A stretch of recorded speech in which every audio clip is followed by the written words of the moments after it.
Bom, pessoal, começando agora a nossa segunda videoaula, né? A nossa segunda aula, Física 3, Eletrostática, né? Anderson Miranda, curso de Física EAD da UFP. Então, pessoal, o plano de aula, ele já está na classe, né? Lá no Google, na classe online. Você pode ir acompanhando. E falaremos agora da quantização de cargas elétricas, né? Se você observar, quantização de cargas elétricas, você vai lembrar da física clássica, que é aquela física que você estuda no ensino médio, né? Velocidade, calor, né? Eletricidade, que é o que nós estamos estudando agora. E aí tem a física nuclear,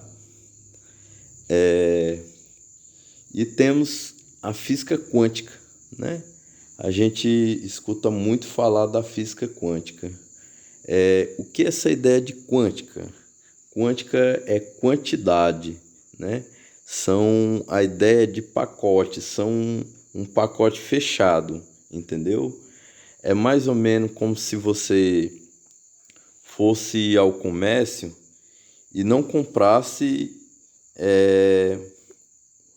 meio quilo de arroz, você só pode comprar de um pacote completo, entendeu? Você só pode comprar 1 quilo, 2 quilos, 3 quilos, o valor é definido. Você não pode comprar 1,5 quilo. Então, a ideia de quântica é isso, entendeu? A ideia de quanto é isso. Então, o que acontece? Essa quantização da carga elétrica é aquilo lá que você viu na química, lá no nono ano, né? Dos íons, né? Quando você perde, por exemplo, o sódio, ele está lá na família 1A, né? Que é, quem quiser decorar a família 1A, eu uso o seguinte: lítio, né? Lin-Na-Ka roubou César de Francisco, né? Lítio, sódio, roubou rubídio, césio, frâncio, entendeu?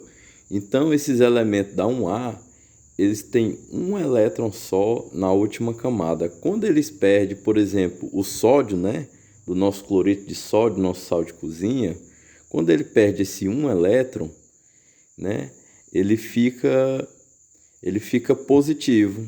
Ele há um desequilíbrio elétrico, perdeu uma carga negativa, então ele vai ficar com excesso positivo. Então o que acontece é isso aí. Essa figura aqui, esse slide aqui, é bem por aí. Você pega aqui, quantização da carga elétrica. Observe esse círculo azul com cargas positivas e negativas no seu interior, né? Na verdade, as cargas ficam na superfície. Então, o que acontece? Essa carga, ela pode ser positiva ou negativa, dependendo do excesso que ela tem. E a formulazinha a gente já viu na primeira aula, né? Só para reforçar, que dá até como uma espécie de revisão e reforço do assunto.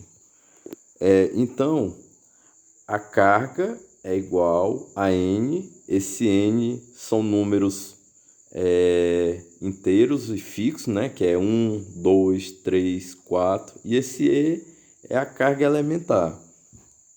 Então, o que acontece? Se você tem lá um sódio, né? O sódio tá lá, ele perdeu um elétron, né? Ele foi oxidado, sofreu oxidação, né? Ele perdeu um elétron.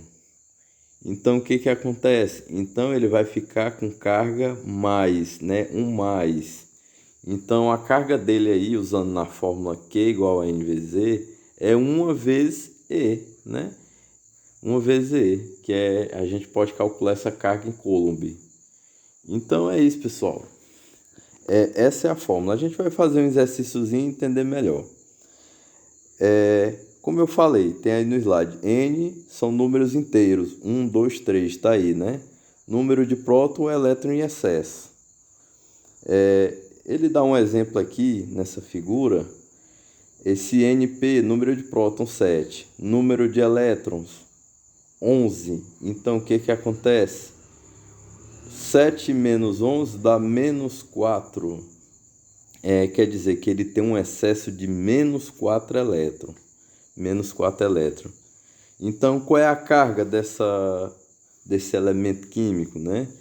Qual seria a carga? A carga seria N vezes a carga elementar. Como são 4, né? A diferença é 4, 4 vezes a carga elementar. Essa carga elementar, que é menos 1,6 vezes 10 a 19, ela é negativa. Por que que ela é negativa? Porque o excesso que vai ter nesse elemento químico é negativo. Multiplicando, né? 4 vezes 16 dá 64. Então, vezes 10 a menos 19 Coulomb, né? Então, não tem muito segredo, é isso aí, não tem muito segredo, né?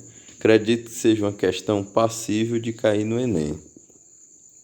Outra, vamos aqui ao próximo slide, né? Quantização de carga elétrica, né? Q é igual a N vezes E, o N pode ser 1, 2, 3, e a carga elementar é essa aí, 1,6 vezes 10 a 19. Essa carga elementar é justamente a carga de um elétron. Então, só para reforçar, observem que a carga é sempre múltiplo de 1,6 vezes 10 a 19. Então, pessoal, é sempre múltiplo. Uma vez, duas vezes, três vezes, é só você sair multiplicando. Uma vez 1,6, né, vezes 10 a menos 19. Duas vezes dá 3,2, três vezes dá 4,8. Então, o que? São os múltiplos de 1,6. É muito simples. E os princípios da eletrostática, né? Como eu já falei, eletrostáticas são os elétrons parados, né? Por que que eu estou dizendo isso? Porque lá na frente, se você continuar, né, estudando, você vai ver os elétrons em movimento, que é justamente a eletrodinâmica, que é a eletricidade, onde vai entrar diferença de potencial, amperagem, vai entrar capacitor, resistência, muito interessante, né? Muito prático no dia a dia. Então, o princípio da eletrostática, um deles é o de atração e repulsão. Assim como os ímãs, né? Lembre que eu falei que os ímãs, eles se comportam como cargas elétricas também. Eles andam junto, questão do magnetismo e da eletricidade, né? Por isso que as ondas, quando vocês estudam ondas, né, lá no ensino fundamental, existem as ondas mecânicas, aquelas que precisam de um meio para se mover, né, no caso o atmosférico, o som, né, esse som aqui que eu estou falando com vocês, a minha laringe, né, deixa eu ver, laringe, ela tem as cordas vocais, né, que são membranas que abrem e fecham. Então, com a passagem do ar, essas membranas que vão abrindo e fechando, elas vão alterando o movimento do ar, vão criando ondas, né, como se fossem ondas do mar. E essas ondas têm uma frequência, têm um timbre, têm uma intensidade, né, que é medida em decibel, que é a altura que eu estou falando, outro tipo de altura, né, eu estou falando aqui para vocês. Então, existem as ondas eletromagnéticas, que são ondas que, ao mesmo tempo que são elétron, são magnéticas, são ondas, elas viajam em, vamos dizer, em duas dimensões, né? Isso aí é assunto mais para frente, mas eu só estou trazendo mais aqui. Então, assim como os ímãs de polos iguais se repelem, e de pólulos contrários se atrai, as cargas elétricas também, né?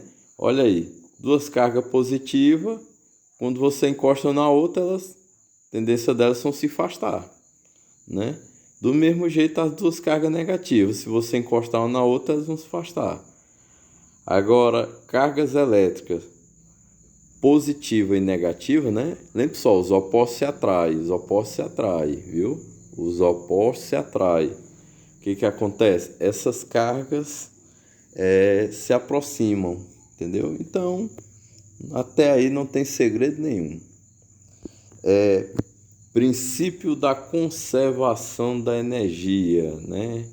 Quer dizer que a energia ela não se cria, não desaparece do nada no passo de mágica, ela vai de um lugar para outro. Essa figura aí é o seguinte: vamos supor que você tem 3 corpos, né? A, B e C.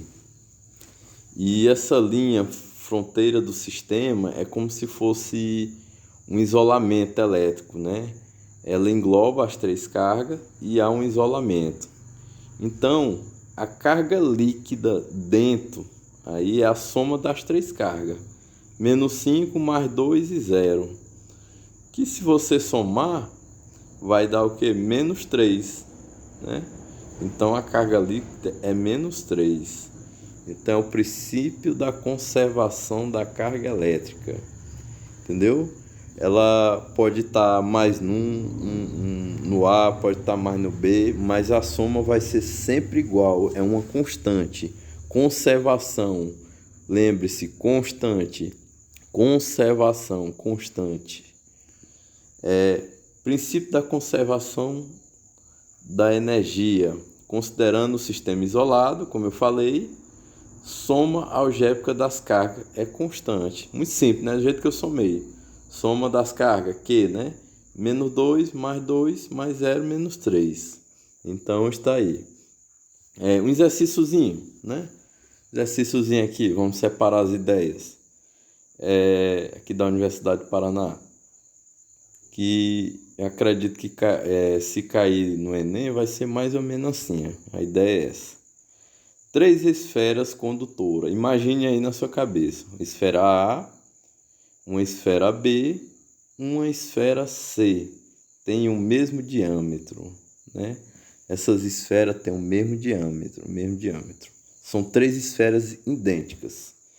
A esfera A está inicialmente neutra e as outras 2 esferas carregadas com carga. A carga de B, QB, é igual a 1,2 microcoulomb e a carga de C, 1,8 microcoulomb.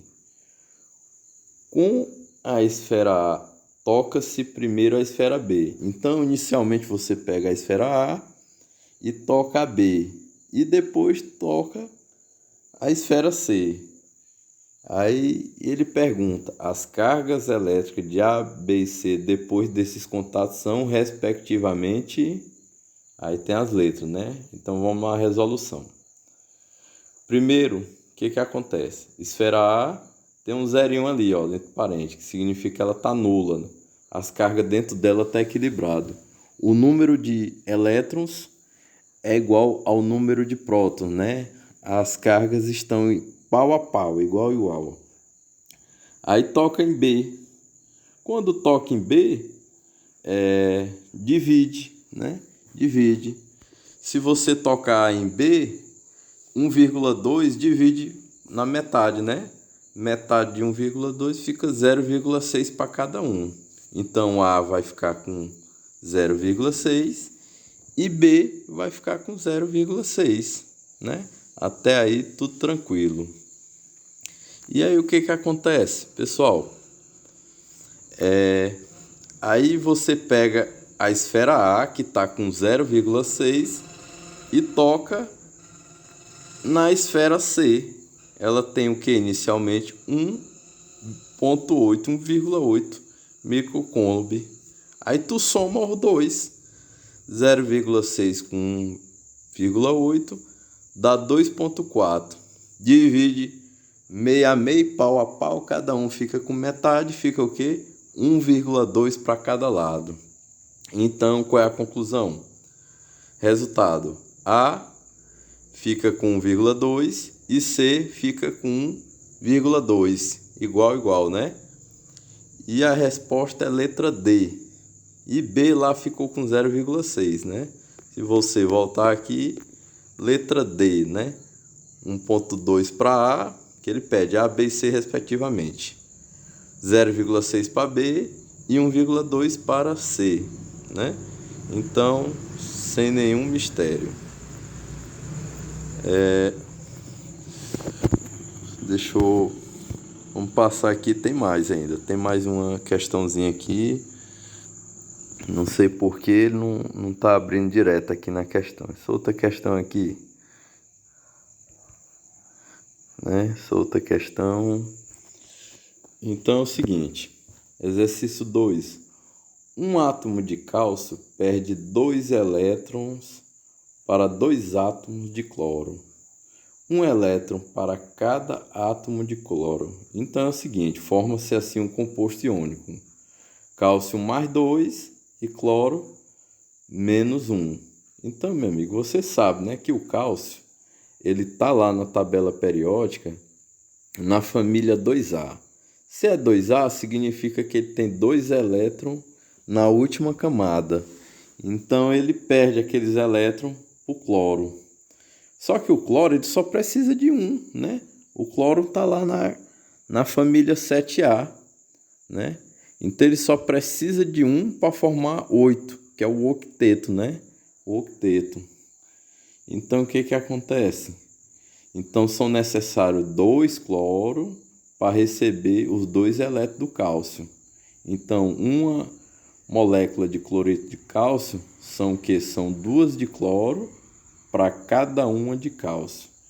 Aí ele pergunta, calcule em Coulomb a carga de cada íon, né? A gente sabe que elementar é 1,6 vezes 10 a menos 19, né? Ela está batida e ponta virada. Então, aquela formazinha, se você achar, né? Então, a carga do cálcio vai ser 2 vezes a elementar, que é esse valor aí, 3,2 vezes 10 a menos 19. E a carga do cloro é menos, né? Porque o cloro ele vai ficar negativo quando ele receber, vai ficar com excesso negativo. Então, do cloro vai ser menos 1 vezes 1,6, 10, 19. E a resposta é igual, faltou um menos aí, ó, menos 1,6 vezes 10 a menos 19. Entendeu? Então, não tem segredo, pessoal, não tem segredo. O que eu posso dizer para vocês? Que, olha, o universo, normalmente, pode observar, você que é estudante de ciências, né? Que o universo, ele, em muitas situações, né? Ele tenta a se igualar, a se democratizar. Então, se uma molécula tem excesso de carga, se você encostar em outra, vai igualar. Se você soltar por exemplo, fazer um fogo dentro da sua sala, né? Sua sala de assistir televisão, aquela fumaça produzida, ela vai se igualar, né? Ela vai se espalhar no ambiente, a tendência é sempre se igualar. Do mesmo jeito são as cargas elétricas. Aquelas nuvens estão lá no céu carregadas de elétrons, né? Quando elas estão lá carregada e procurando o ponto mais alto da superfície da Terra, por exemplo, uma torre, um para-raio, um teto de uma igreja, uma árvore bem alta, que você não deve ficar debaixo de uma árvore na hora de uma tempestade. Mesmo porque até em Teresina mesmo pode observar, quando chove, primeira chuva cai árvore para danado, né? E aí o que acontece? Você, aquele excesso, né, de carga lá na nuvem, ele está procurando um lugar mais próximo para ele descarregar, porque é como se aquele excesso precisasse se igualar, entendeu? A energia ela precisa se igualar, se uniformizar. Esses são 2 exemplos que eu estou dizendo para vocês, né? Mas se vocês ao longo do tempo que vocês forem estudando física, química, vocês vão observar essa particularidade em muitos conceitos da ciência da natureza. Então, pessoal, termina aqui, viu? Minha aula.